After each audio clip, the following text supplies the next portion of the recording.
Hi, my name is Nathalea Sky. I am a mother of six. I have four girls and two boys. Creating a safe space after you lose a baby is very traumatic, and especially if you're going to continue with your partner, just realize that both of y'all have to be okay, and y'all both not going to be um in the same space or in the same mentality. It's okay. That's normal. Y'all have different mixed feelings. But one thing that I did was take serious my therapist. When I was taking it serious, therapy is not really where you're getting directed by the therapist, and the therapist is supposed to tell you how to do things. No, no, no. You go there and you say to your therapist, this is what I want to work on. It could be either the trauma of losing a kid or the trauma of your past. At least you take your knowledge that you need hope. So for me, it was, how would I turn something so dark for me to something so bright? So I first try to heal. I cry. I let myself down. I allow my body to, whatever my body was feeling, I was allowing it. If my body was happy, I was happy. If my body was like, just go to sleep, I would just say, that's it. Natalie is gonna knock out, and that's it. Um, One thing that I really, really took care of was noticing the trauma and the trauma that I had had before I lost my child. So with acknowledging that, it was easier to know what I was gonna work on in therapy. So basically, I started with my past. I started healing with my past, and then from healing from my past, in the middle of that, I became to talk about my daughter, how I was feeling about CPR and not having her around. So when my daughter died, I took this necklace, and I always carry it with me. Even on the labor and delivery, I had it with me, and the first thing I was doing was touching it and praying.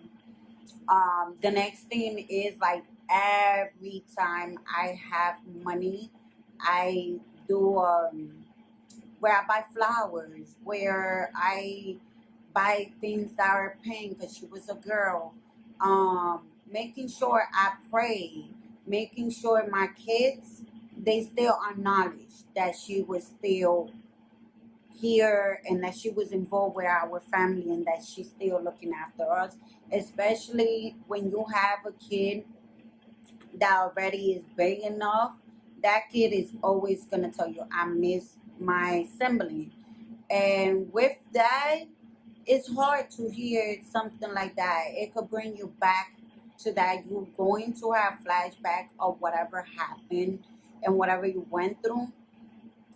But then after you create a safe space, the safe space is acknowledge that that kid was in earth. When you acknowledge that, the easier it is to heal. You go ahead, you do things that you would do when they are alive. Like me, I buy the flowers, I buy the candle. Um, we also pray on holidays. On holiday, because she was cremated, so on holidays we bring her to the table, like Thanksgiving, she's in the table with us. We pray, and oh, and her birthday, we always, she have the same birthday as my son. We always buy a little cupcake and put it on the little stuff that she was cremated in and she's in. We put it up there, and it's like she never gone.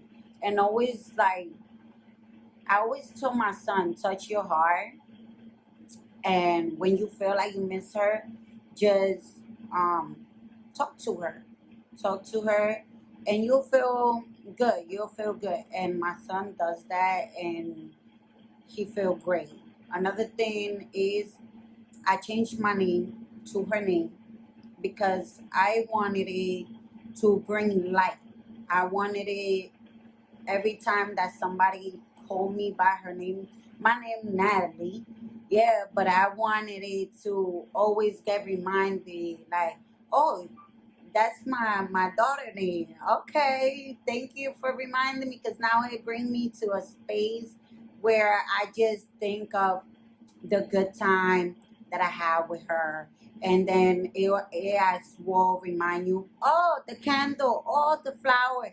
And it's just a special space as well. With bringing her name, it had made me grow up to leave the difficulty that I had in my life, and the negative, and feeling lonely, and feeling like I'm missing because I grow up in foster care, and because I'm not with my mother and stuff like that. It had made me feel like I got something else to accomplish.